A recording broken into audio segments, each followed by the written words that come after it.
Фудбалската федерација на Македонија ги пушти во промет влезниците за надпреварот Македонија-Белгија од квалификациите за пласман на светското првенство 2014 година во Бразил. Во 24 продажни места на државата во продажба има 6616 влезници за централните делови од северната и јужната трибина по цена од 600 денари. Вкупно 6730 билети има за делови од северната и јужната трибина по цена од 400 денари. Најголемиот дел од влезниците, вкупно 15672 влезници, ќе се продаваат по цена од 200 денари. Надпреварот Македонија-Белгија ќе се одигра на 22 март на арената Филип II со почеток од 20 часот и 45 минути.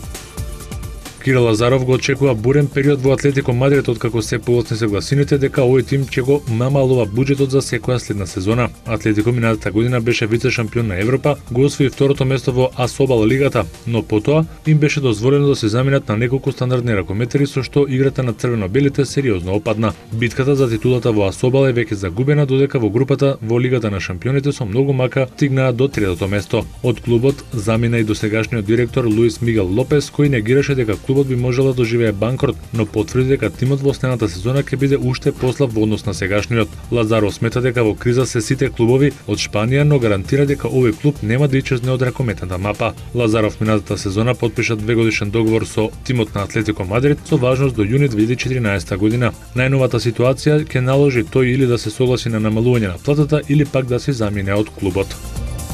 Голманот на Барселона Виктор Валдес доби 4 надпревари суспензија поради протестите упатени кон главниот судија на саботното Ел Класико против Реал Мадрид. Барселона на тој дуел загуби со 2-1 на Бернабе, а Валдес по крајот на средбата влезе во расправа со главниот делител на правдата кој според играчите на гостинската екипа не досудил чист пенал за нив во последните моменти од дербито. Перес Ласа за тоа негово однесување по крајот на средбата му покажа црвен картон на Валдес и доби 4 меча неиграње за каталонците. Барселона најави жалба на одлуката, а Валдес нема да може да се најде на голот за средбите со Ла Коруња, Рајо Валекано, Селта и Мајорка.